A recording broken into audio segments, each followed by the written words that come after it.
الحمد لله وكفى وسلام على عباده الذين اصطفى وبعد. أعوذ بالله من الشيطان الرجيم. بسم الله الرحمن الرحيم.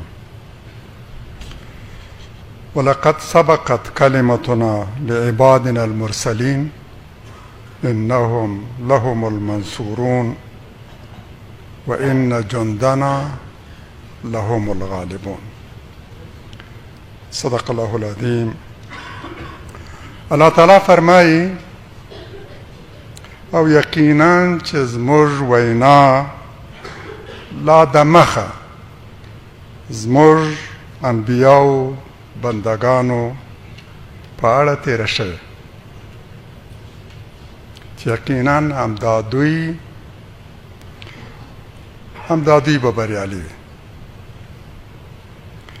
وإن جندنا لهم الغالبون، او یقینا چې همدا زموږ لشکر به غالب وي.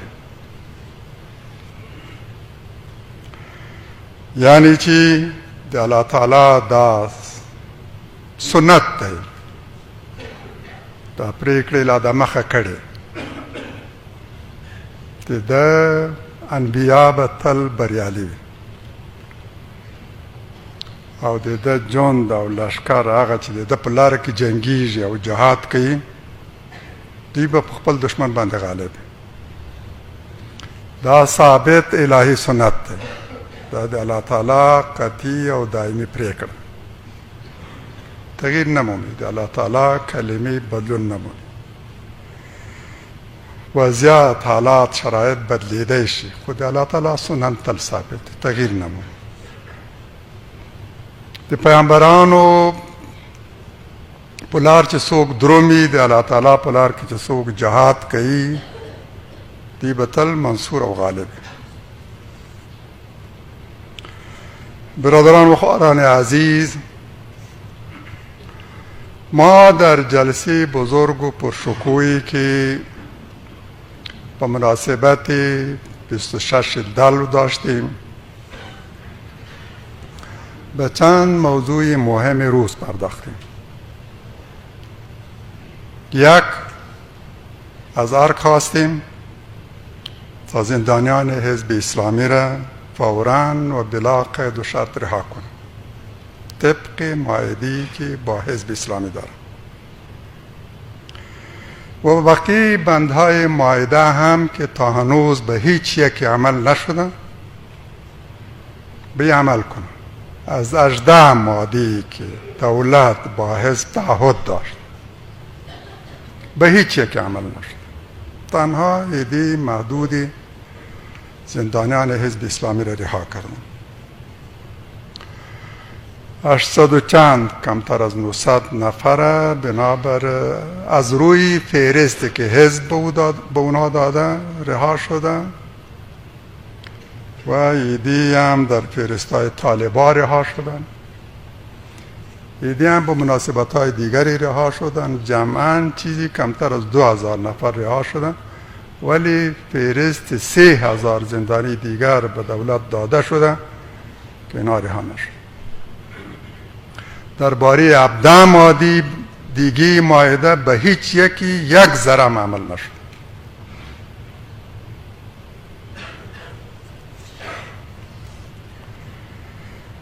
گفتیم اگر تمکینی به خواسته های حزب اسلامی نشود، ما چاره غیر از این نداریم که به تظاهرات مسالمت آمیز بپردازیم. گفتیم انشاءالله تظاهرات پرشکوه ما جاده های کابل خواهد پوشاند و تا به ارگ خواهد رسید.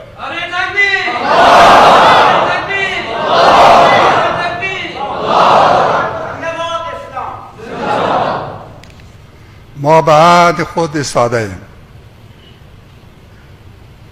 عهدی که در مسجد داشتیم. در حدود 3000 نفر در همینجا تعهد کردن.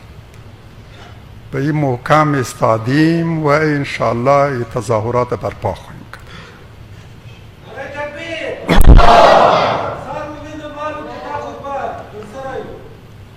انشاءالله شهر کابل به زودی شاهد تظاهرات پرشکوه ما خواهد بود.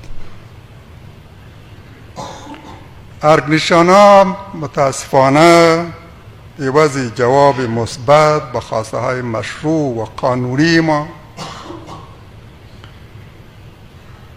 ابلاغ کردیم که اگر به خواسته های ما اعتنا و تمکین نشود ما مجبوریم تظاهرات برپا کنیم. و جای تمکین به خواسته های ما و جواب مثبت، از یک سو تدابیر امنیتی شدید را در کابل گرفتن. به وزارت دفاع و اردو هدایت دادن که امنیت ارگ بگیرن.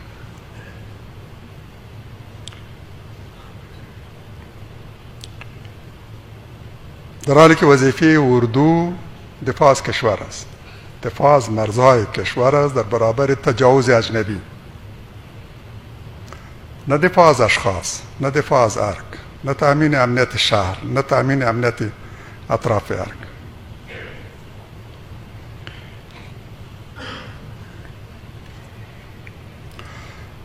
نیروهای امنیتی نباید بنابر قانون اساسی در امور سیاسی و داخلی بین احزاب و گروه ها و بین احزاب و دولت، اشخاص و دولت، ملت و حکومت در این نباید مداخله کن.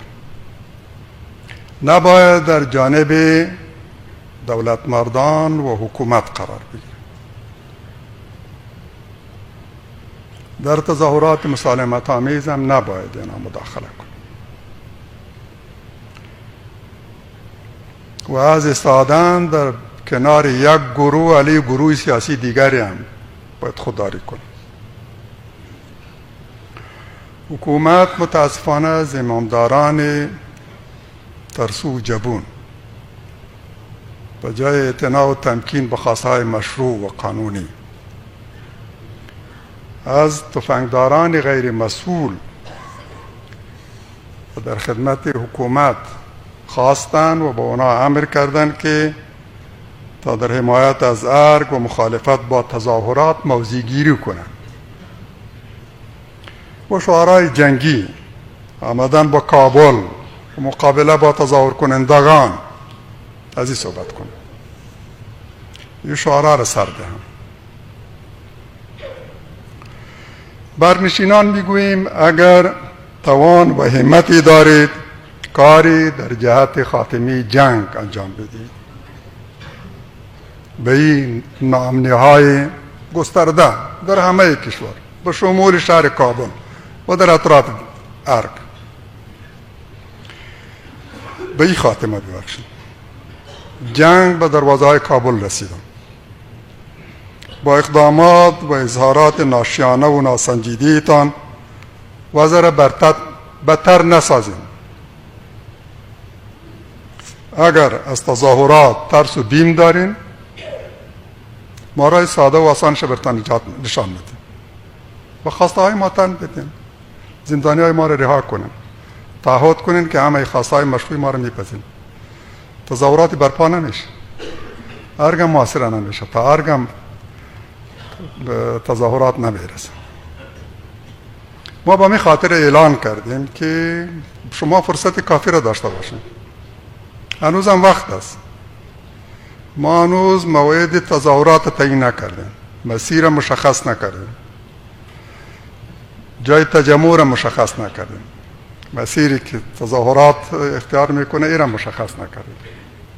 آمادگی های خود میگیریم، بحث های خود داریم، مشوره های خود داریم، میکنیم. حتما مطمئن باشین بخاطر از اینکه شما فرصت داشته باشید که اگر میخواین این تظاهرات برپا نشوند، ترس و بیم دارین که ممکن است وضعیت از مهار و کنترل شما برآید.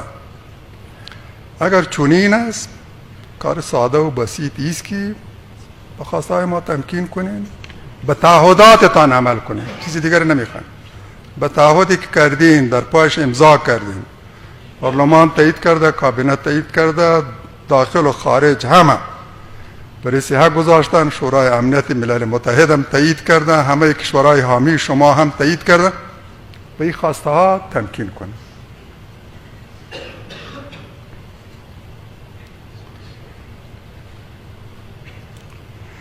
ما نه مثل دیگران از شما تقسیم قدرت را خواستیم که شما با آسانی گردن خم کردین و تسلیم شدین. این را پذیرفتین، تقسیم قدرت را پذیرفتین. در برابر تعدید چند شعار از سوی مخالفین شما به تقسیم قدرت هم تن دادین. ما تقسیم قدرت را شما نخواستیم. نه وزارت ها، ولایت ها و سفارت ها را خواستیم. نه تهدید به تصرف ارگ کردیم. متاسفانه برخی از رسانه ها دروغ گفتن، حرف ما را تحریف کردن، چیزی را که ما نگفتیم به ما منسوب کردن. ما نه ایره گفتیم که ارگ تصرف میکنیم، ولی شما در برابر کسان هم به اندازه سر خم کردین که به زانو رسید و که گفته بودن ما ارگ تصرف میکنیم. از دیوارهای ارگ بالا میریم. شما تمکین کردین ببین.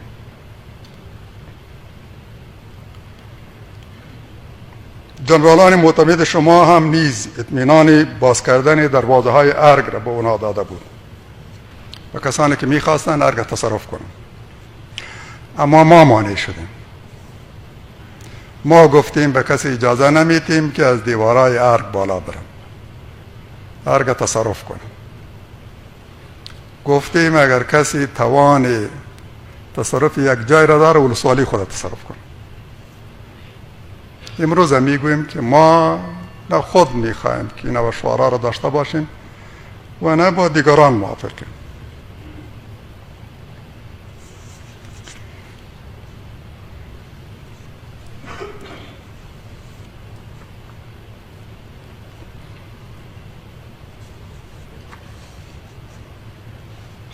در جلسه پرشکوه و بینظیر شش جدی هم در اینجا پرشکوه و بینظیر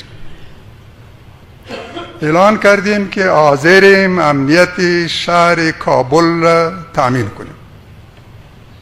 10,000 نفر به خاطر تأمین امنیت حوزه های امنیتی کابل رضاکار، داوطلب، بدون معاش آماده کنیم.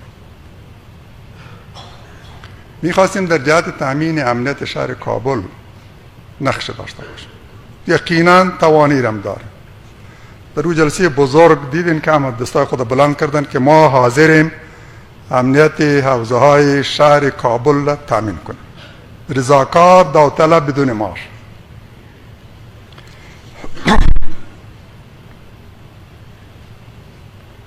اما حکومت ناکاره نه خود توانمندی تأمین امنیت را دارد و نه این شایستگی و ظرفیت را که از توانمندی های دیگران استفاده کنیم. ما گفتیم که از خارج از طریق قاچاقی سلاح وارد افغانستان میشه. در کانتینرهای حامل گندم تحت پوشش گندم و در قطارهای کانتینرهای گندم سلاح وارد افغانستان میشه. قبل از اینکه به مرکز به ولایات میره. در ولایات هم به اشخاص معین سپرده میشه. جلوی را بگیریم.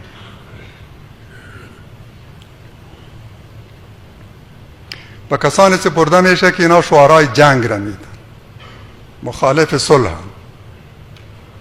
صریحا میگویند که ما برای یک جنگ دیگر آمادگی میگیریم. این سلاح ها هم میره در اختیار اینا قرار میگیره.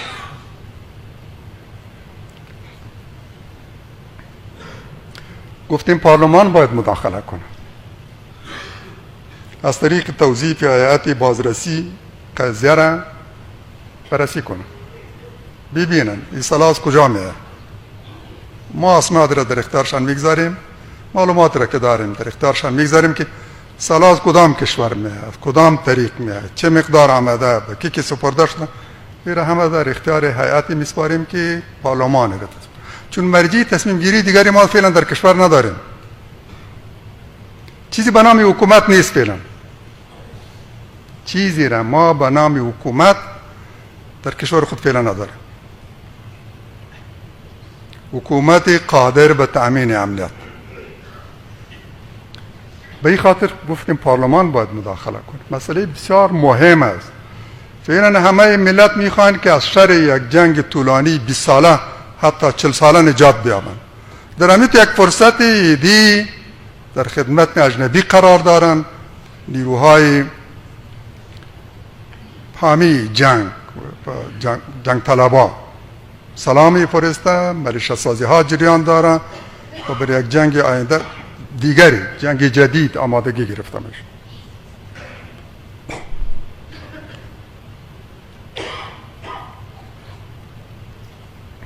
باید مانع یک جنگ دوم شویم.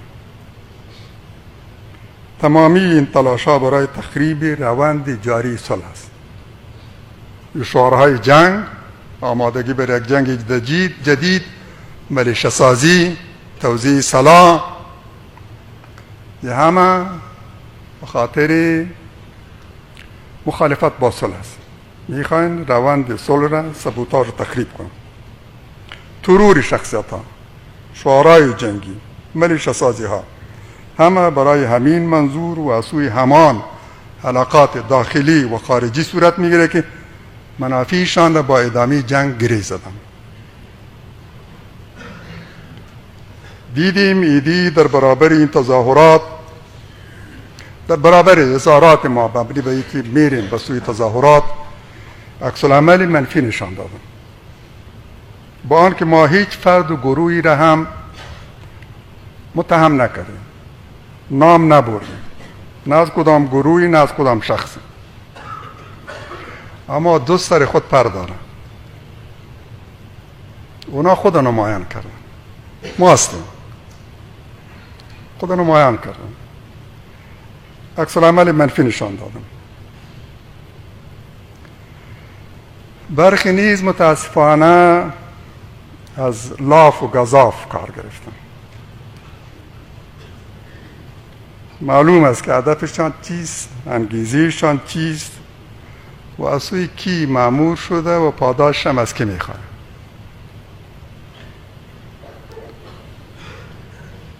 به همه توصیه میکنیم بر خود رحم کنین، بر فرزندانتان رحم کنین، بر نسل آینده تان رحم کنین، بر کشور و بر مردم مظلومتان رحم کنین. تجارب خونین و گذشته را تکرار نکنین. زبان جنگی و شعارهای جنگی را کنار بگذارید. هیچ دستاوردی نخواهید داشت. نه در گذشته داشتید و نه در آینده خواهید داشت. ما هم دیگر خود خوب میشناسیم. در میدانهای جنگ نیز هم دیگر دیده، آزموده و از توانمندی و شجاعت هر یکی نیز آگاهی. حتما به یاد دارید که زمانی ما در چهارآسیا بودیم. در برابر ما جبهه ائتلافی تشکیل شد. روسیه، امریکا، بریتانیا، فرانسه، هند و حتی همسایه های ما از این جبهه ائتلافی حمایت میکرد. ما تنها بودیم. در همه دنیا هیچ کشوری، هیچ حکومتی را نداشتیم که از ما حمایت کنه. از ما و از موضع ما حمایت کنه. دلیلش هم با ما نمیگرده، البته برای برمیگرده که ما انتخاب کردیم. امروز اسلام و مسلمانان یتیمند. کشور و حکومت را ندارند که از اونا حرکتشان و از عظمتشان حمایت کنند.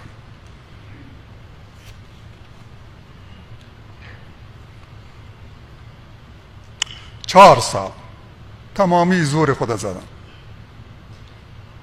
از هیچ چیز دریغ نکردن. راکتای لونا، بم ها، همه چیز، حملات متعدد.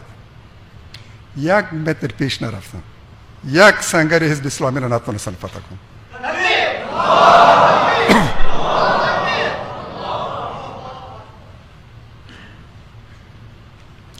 این ائتلاف با تمامی حمایت‌های خارجی نه تنها در برابر ما شکست خورد،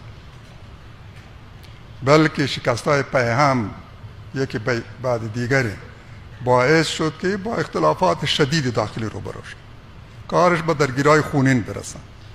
نیمی از کابل هم در جریان درگیری‌ها بین طرف‌های شامل ائتلاف ویران شد.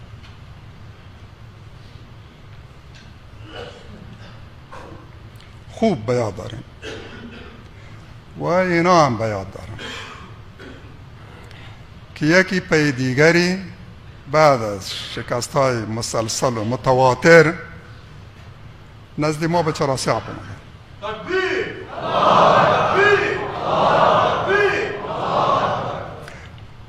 از جنگ با حزب اسلامی اظهار ندامت کردن،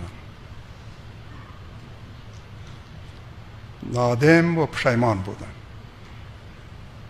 و تعهد سپردن که دیگر علیه حزب نمی جنگن. ما خدا را شاهد میگیرم که حتی یکی در برابر ما اشک ریخت، نام نمیبرم، به حدی خرد شده بود که در برابر ما اشک ریخت.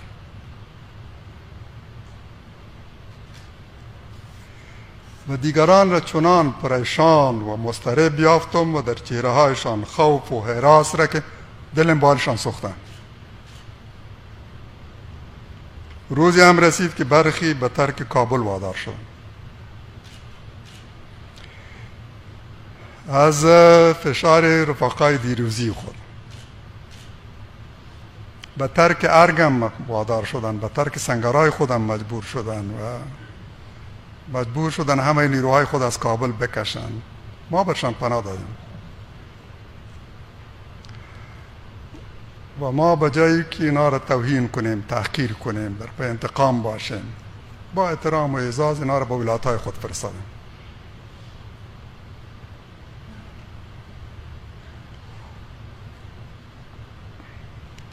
شاید اینا فراموش نکردن که از کمال ضعف و ناتوانیشان در برابر حزب مجبور شدن دامن طالبان را بگیرن و گفتن که طالبان فرشته های نجاتن. انتظار این داشتن که طالبان اونا را نجات بدن. رفتن و به اونا گفتن که کابل آماده است، به شما میسپاریم، فقط باید مشترکاً کار کنیم که از سقوط کابل به دست حزب اسلامی مانع شد.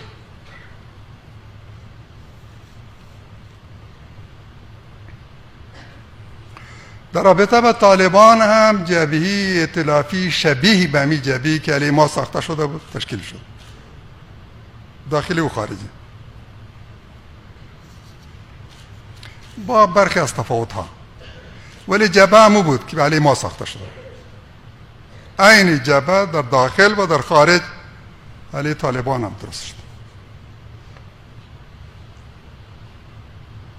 ائتلاف خارجی برابری امریکا با استخدام جنگجویان اجیر داخلی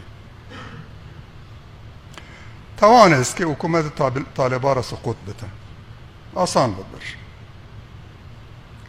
مقابله با وسایل و تجهیزات مدرن امریکا از سوی یک حکومت مقدور نیست.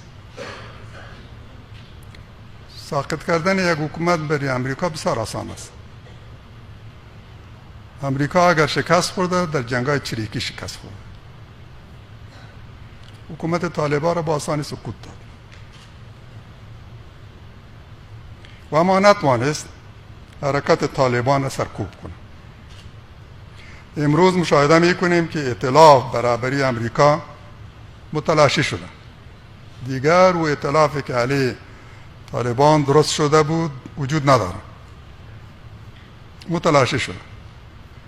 روسیه نیست در ائتلاف، چین نیست، ایران هم نیست، کشورهای دیگری هم عضو ائتلاف برابری امریکا بودند در جنگ علیه طالبان، ولی دیگر و ائتلاف وجود نداره. و شما میبینید که اعضای طالبان در پایتخت‌های کشورهای استقبال میشوند که امریکا را در اشغال افغانستان کمک کرد.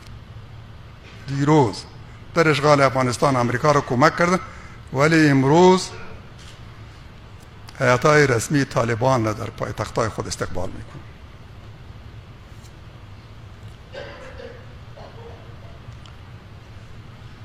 با طالبان با مذاکره نشست، معاهده‌ای را با طالبان امضا کرد. در این معاهده تعهد کرد که در 14 ماه همه سربازان خود از افغانستان بیرون میکشند. اما ایره که حکومتش بسیار با آسانی سقوط داد. ائتلاف بزرگ جهانی را معلش درست کرده بود.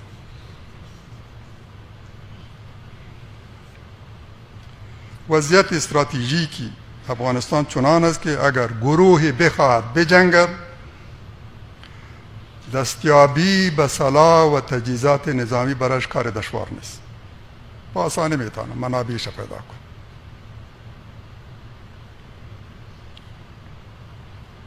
مخصوصا اگر این حزب که گروه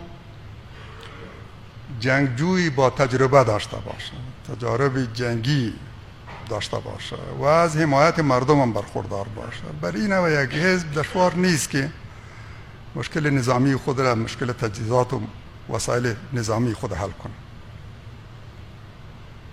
حزب اسلامی بعد از آن که 95% نیروهای خارجی از کشور ما خارج شد و بقیه هم متحد بودن که افغانستان را ترک میکنن، در همه تو یک مرحله راه صلح را در پیش گرفت.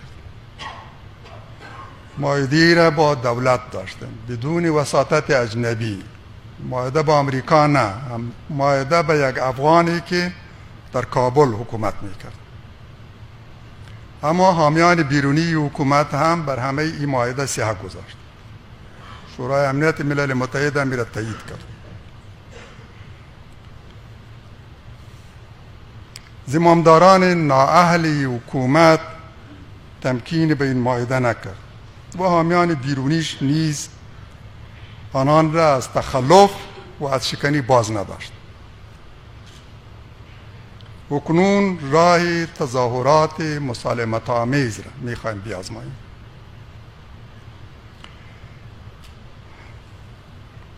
در برابر آن شاهد تهدیدها و اخطارها و سردادن شعارهای ناشیانه، شعارهای جنگی ناشیانه هستیم. آن هم از سوی کسانی که در هر جنگ باختند. آن هم از سوی کسانی که در هر جنگ باختند و حتی از تأمین امنیت کابل و ولسوالی‌های مربوطیشان هم عاجزند. شعار جنگی را کسی باید بده که علالاقل بتانه به ولسوالی خود با اطمینان بره، بر ولسوالی خود مسلط باشه. اگر ولسوالی خودش هم مخالف گرفته با رو حکومت میکنه و این قادر نیست به ولسوالی بره، عجیب نیست که شعار جنگی میته و مدعی است که میتونه امنیت کابل هم تامین کنه.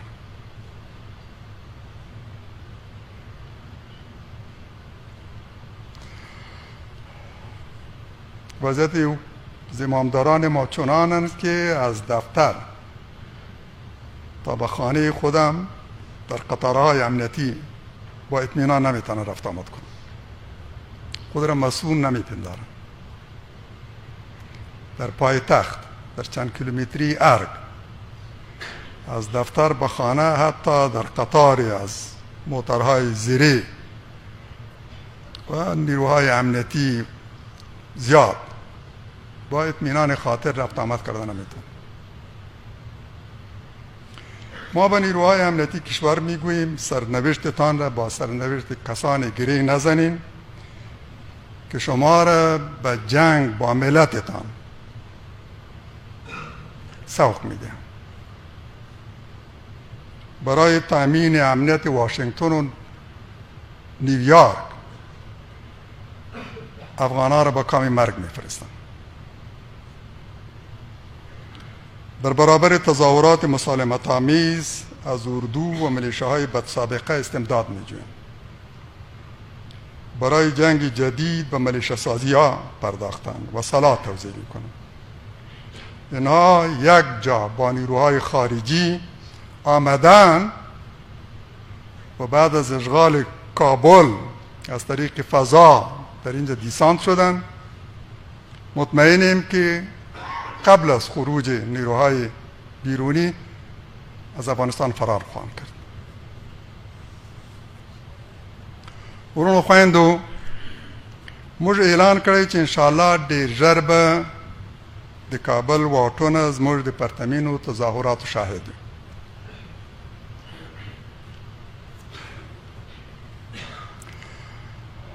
مخالفینو ته د ارګ میشتو ته به دا شوي چې موږ له خپل حق نه د دفاع توان لرو.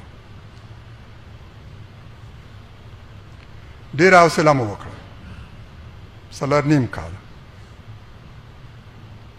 د دروغجنو واکمنو بې مروتي، بدعهدي، د حزب اسلامي د غړو نیول او ځورول، د دندو منفکول، په کورنیو د هغوی په کورنیو باندې چاپې وهل، په نیمه شپه کې نیولې، لاس تړلې، زندان ته بیول، په کابل ښار او د دولت تر واک لاندې سیمو کې د هغوی ترور یو په بل پسې منظم هدفمندانه د مهاجرینو د راستنېدو په وړاندې خنډونه او د دوی د اسکان په اړه خپلې ژمنې نه عملي کول، دا هر څه مو د دې لپاره وزغمل چې غوښتل مو په صبر او زغم سره هېواد له روان دردونکي حالت وژغورو او په داسې کار لاس پورې نه کړو چې شریرو کړیو ته بانه او پلمه په لاس ورسي د فتنو رامنځته کولو.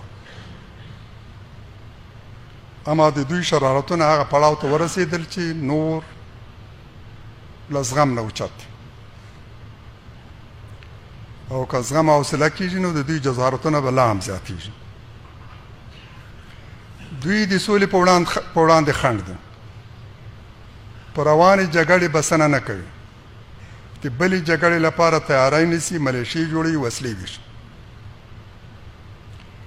له هغو مفسدینو، جنایتکارانو او اجیرو جنګیالیو نوي جنګي قطعات جوړوي چې پرون یې د پردیو په وینا او د هغوی لپاره قومي جنګونه پیل کړل. دا قوم د بل په خلاف جنګول، قومي تعصباتو ته لمن وال، په سلګونو ستر نومیالي جهادي شخصیتونه یې په ټول هېواد کې په عامه توګه او مخصوصا په شمال کې په خاصه توګه ترور کړل. تمویل او تجهیز هم د هغو هېوادونو له لورې و چې د شوروي اتحاد او کمونستانو حمایت او ملګرتیا او د مجاهدینو مخالفت یې کول. یو ځل بیا اعلان و چې زموږ تصورات به سوله ییز وي. موږ د سولې لاره غوره کړې. 4.5 کاله مو د مفسدینو او سیکولرانو د ټولو فسادونو او شرارتونو په وړاندې صبر وکړ. دوی ته مو ویل چې زموږ جدي عکس العمل باعث کېږئ ما موږ دې ته مه هڅوئ، دې ته مو مه مجبوروئ چې جدي عکس العمل وشي. زموږ صبر و زغم، شرافت و اغماس په ضعف او ناتوانۍ مه عمل کوئ. دومره مو مه تنګوئ چې مجبور سړکونو ته راوځئ. خو دوی به د خپلو سپکو ښکنځلمارو په ګنده خوله راته ویل نه مو سړکونو ته د راوتلو پروا کوو او نه هم دا چې بیرته غرونو ته وخېږو. خو موږ ویلي وو کابل نه پرېږدو، همدلته به یو، دا به مو هم کور هم ګور. مطمئن اوسېږئ چې کابل تاسو ته نه پرېږدو.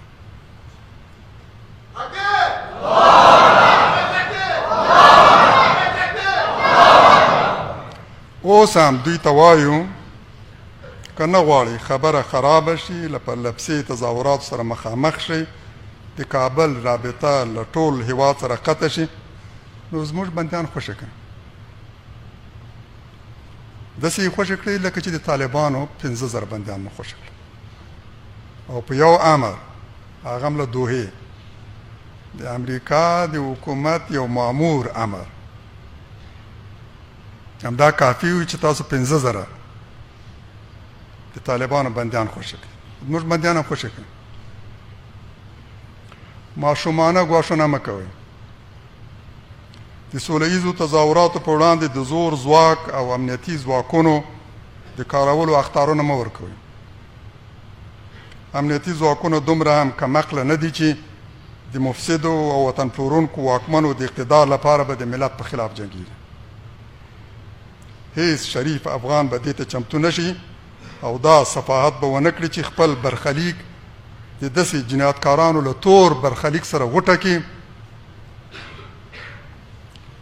چې له ټول ملت منزوي شوی. بهرني بادارانو یې هم ترې لاس اخیستی او په نوي حکومت د بدلولو پرېکړه کړه. انشاءالله دا سپیره دور به حتما ختمیږي. د نومیالیو شخصیتونو، علماو، مجاهدینو، سیاستوالو، لیکوالو ترورونه په شدت سره روان دي او ورځ په ورځ هم زیاتېږي. پرون سهار د دلوي 13 د شریعتو د پوهنځي 2 مؤمن استادان، استاد مبشر مسلم یار او استاد معروف راسخ تر برید لاندې راغلل. مسلم یار شهید په شهادت ورسېد. یو کال یې تر دې مخه زندان ته لېږلی. رته له دې نه چې کوم تور ورباندې ثابت کړي. متهم و له داعش سره په ملګرتیاو همکاري. خو چې کله له زندانه ووتو د دې له کبله چې څه تور ورباندې ثابت نه شو، نو لا څو میاشتې نه وې تېرې شوې چې هغه یې ترور کړ. چا چې بندي کړی و هغه ترور کړی هم ده. هماغه چې دی د داعش سره د ارتباط په تور نیولی و بندي کړی و، یو کال په زندان کې وساتو، هماغه نن وایي چې داعش ترور کړی. عجیبه نه ده؟ پرون د داعش په تور زندان ته تللی او نن د هغه ترور منسوب کوي داعش ته. یقینا له شک پرته دا هماغه چا ترور کړی دی چې پرون زندان ته لېږلی.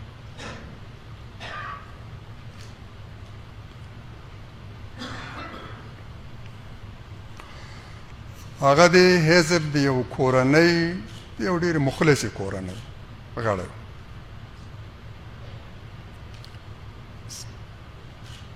جادونه کې هم برخه اخیستې. اوږده سابقه لري په حزب کې. یو مخلصې جادي کورنۍ غړی او د ترور وجه یې فقط همدا ده چې هغه د حزب غړی. هغه یو مؤمن و، اسلام ته متحد شخصیت، معاصر شخصیت، داعي، ښه مجاهد. په همدې جرم او ګناه باندې نیول شوی، ترور شوی ده. ونیول شو بیا ترور شو. په 26 د دلوي چې موږ ته دلته لویه جلسه درلودله د 26 د دلوي په مناسبت هرات کې د حزب یو بل معروف او فعال غړی ترور ووژل شو. د هرات له وکیل حاجي شاپور پوپل له ده سره یو ځای موټر کې غوښتلې اسلام قلعه ته لاړ شي. د دې اور چې په ګمرک کې لګېدلی، د اسلام آباد د اسلام قلعه په ګمرک کې، د دې د څېړلو لپاره لاره کې د امنیتي ځواکونو پوستې ودرولی. موټر یې کتلی، ورته معلومه شوې چې دا وکیل ده او له یو ملګري سره روان اسلام قلعه ته. پېژندلې دي دواړه، وکیل صاحب هم او د هغه ملګری ممنون شهید هم. دا دواړه پېژندلې او ورته اجازه ویلې دي چې حرکت وکړي. لا شاوخوا 10 متره له دې پوستې نه لرې نه دی تللي چې له شا نه ورباندې ډزې کړي. همدا ممنون شهید په نشه کړی او په شهادت رسولی. ودرول هم د همدې موخه وو او د موټر کتلو د افرادو کتل هم په همدې موخه چې تشخیص کې څوک ده او آسان په لاس ورغلی و د کلاشونکوف میل ته برابر په خولې ته چې حرکت یې کړی شان یې باندې ډزې کړي هغه یې په شهادت ورسول.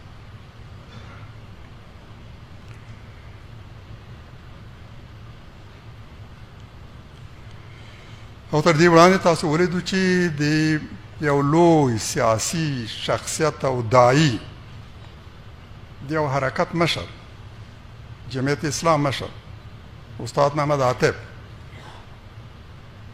یو اغیزمن داعی هغه په همدې کابل کې تیر شو.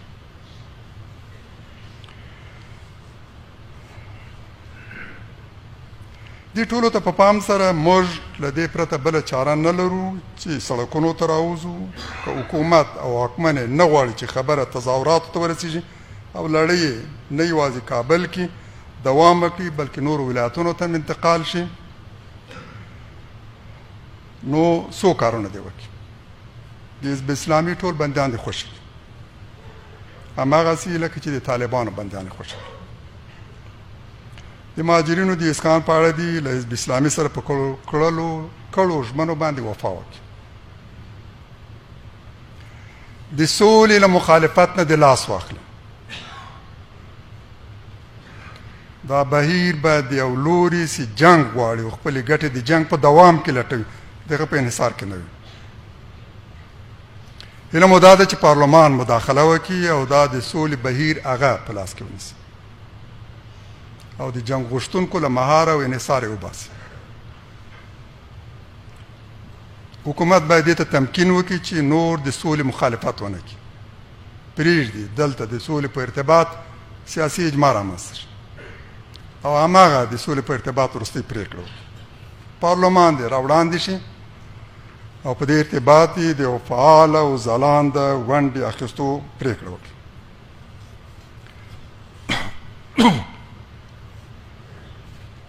همداراز د نوي جنگ لپاره د تیاری نیولو نه د ډډه وکړي. د وسلو ویش متوقف کړي. د قاچاقي وسلو راوړل دې ودروي. د ملیشو جوړولو نه د لاس واخلي. د بل جنگ د شروع کولو شعارونه دې هم نه ورکوي او د دې لپاره تیاری هم نه نیسي. که غواړئ چې تظاهرات ونه شي په اسانۍ سره همدغو غوښتنو ته تمکین وکړي.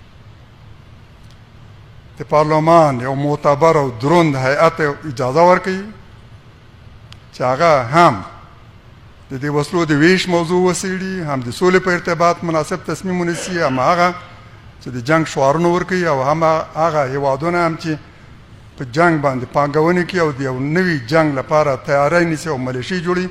دغو ټولو په ارتباط د پارلمان یو دروند هیئت هم څېړنې وکړي او هم وروستۍ فیصله.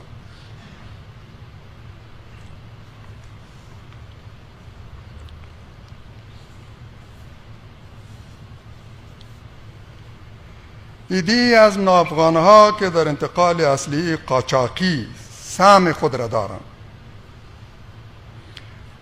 و مزد خود را هم دریافت میکنند.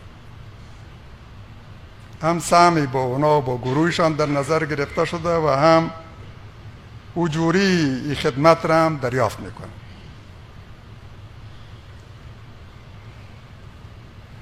میگویند دولت ضرورتی نداره که سلاح خود را قاچاقی انتقال بده.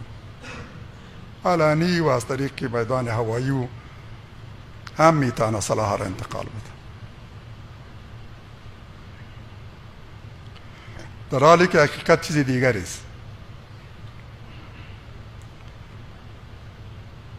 حکومت نه تنها توان و جرأتی را نداره که این سلاح‌ها را به طور علنی و از طریق میدان هوایی وارد کنه و بعد تقسیم کنه.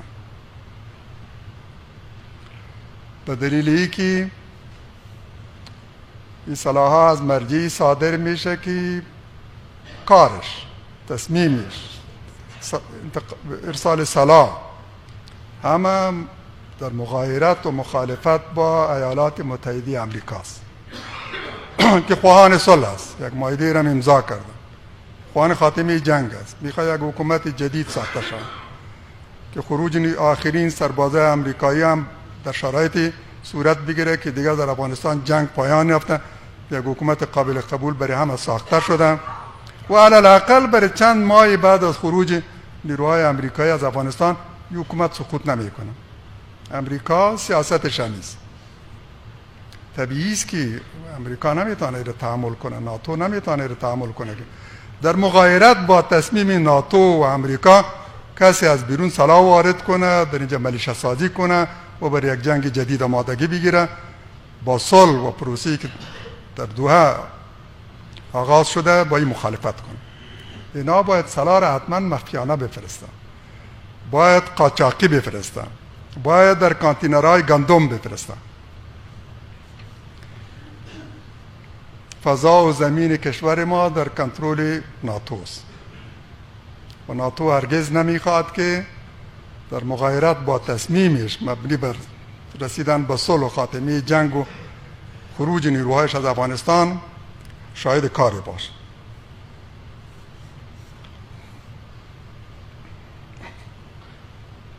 حکومت کابل حتی از ذوب شدن و تخریب وسایل ساخت روسیه که در اختیار اردو نیروهای امنیتی ما بود و سرمایه ملی افغانات تلقی می شد،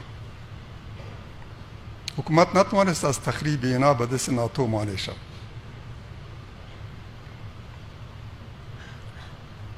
همه از سوی ناتو تخریب شد. کلاشنکوف هم، پیکا هم، راکت هم، حتی توپ و تانک هم تخریب شد، ذوب شد.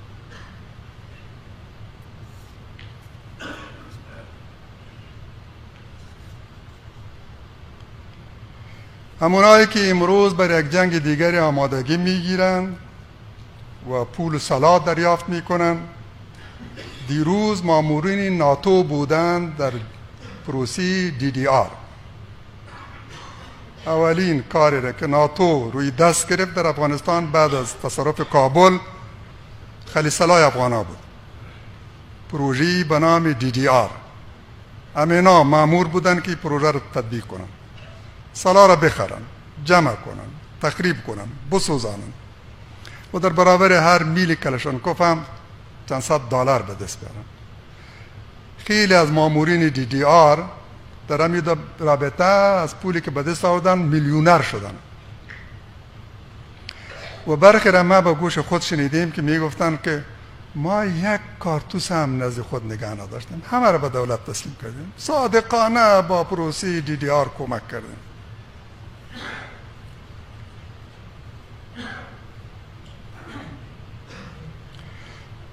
هدف این بود که سلاح روسی در افغانستان همه باید تخریب شد. هدف این بود که پس از این اردوی افغانستان در رابطه به تجهیزاتش به طور کامل و 100% متکی به امریکا باشه. هم هلیکوپترش امریکایی باشه، هم طیاره های جنگیش، هم توپ و تانکش، زیر پوشایش، هم وسایل خفیفیش.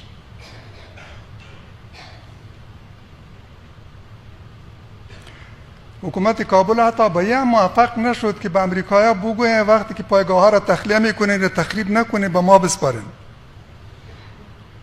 نسپردن به اینا، تخریب کردن. وسایل و تجهیزات جنگیشان هم که نمیتونستن با خود انتقال بدن به حکومت نسپردن، تخریب کردن. حتی یک قسمت زیادش به پاکستان سپردن. این حکومت شایسته ندیدن که این سلاح را در اختیار اینا بگذارن. شمایی که نتوانستین مانع ناتو از این کارها شوین، چطور امروز میتونین کارت برخلاف اراده ناتو بکنین و سلاح‌ها را از یک کشور علنی بیارین از طریق میدان هوایی و توزیع کنین؟ طبیعی است باید مخفیانه و دزدانه این سلاح را انتقال بدین، قاچاقی، و در اختیار کسانی بگذارین که آمادن تا برای یک جنگ دیگری آماده باشن.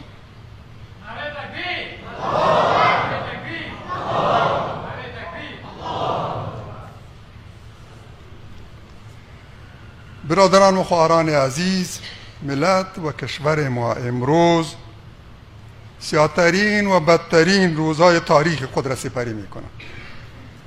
روزهای بدتر از این ما در تاریخ کشور خود نداشتیم.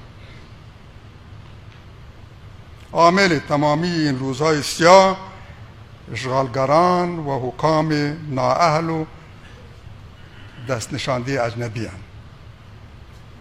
ناامنی‌ها به انتهای خود رسیدند. حکومت نه تنها از تأمین امنیت عاجز است، بلکه خود در ایجاد ناامنی‌ها و ترورهای هدفمندانه و منظم و زنجیره‌ای که هدف هم ترور شخصیت‌های مؤمن و آزادی‌خواست دست دارد. شهرها به شمول پایتخت و اطراف ارگ ناامن است. جاده‌ها و شهرهای بزرگ ناامن است. فقر، بیکاری و گرانی به اوج خود رسیدند. و پیمانی که مردم به فروختن فرزندانشان و گرده‌های خود مجبور شدند. مایه ننگ است برای شما سکولاران که عکسای کسانی را می‌بینین که گرده‌های خود فروختن، عملیات شدن و گرده‌هایشان فروختن. و شما نه به داد مظلوم رسیدین و نه به دستگیری و محاکمه و مجازات خائن و قاتلی که عملیات کردن و گرده‌های اینا را فروختن و کشیدن و فروختن. فساد، اختلاس، غارت سرمایه‌های ملی و انتقال آن به خارج در سلول حکومت چون موریانه رخنه کرد. تمامی صرافان دکانهایشان را احتجاجاً و به دلیل فساد در حکومت و معامله نادرست با آنان بستند. مالکان و دریوران ترانسپورت‌های باربری به دلیل آزار و اذیت پست‌های مسیری راه و فساد در حکومت اعتصاب کردند. موترهای خود استفاده کردند و سرکارم بستند.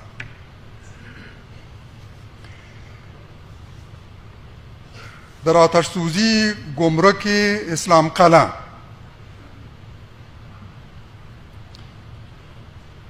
در حدود 1000 تانکر و وسایط حمل و نقل و اجناس وارداتی و صادراتی تماما سوخت و آتش تا چند روز دوام کرد. حکومت از مهار آتش عاجز بود و از کشور همسایه کمک خواست. میگویند 50 تا 100 میلیون دلار از این آتش سوزی به ملت ما و به تجارا و سرمایه‌دارای خصوصی صدمه رسید. تمامی کسانی که از این آتش سوزی صدمه دیدند مسئولین ادارات حکومتی را به دست داشتن در این آتش سوزی متهم میکنند و سیاست‌های غلط حکومت و فساد در ادارات را عامل آن میخوانند. ما هنوز هم 6 میلیون مهاجر در خارج از کشور داریم.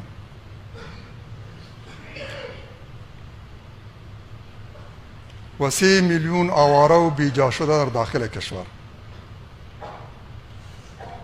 برخی زمستان سرد را بدون سرپناه سپری کردند.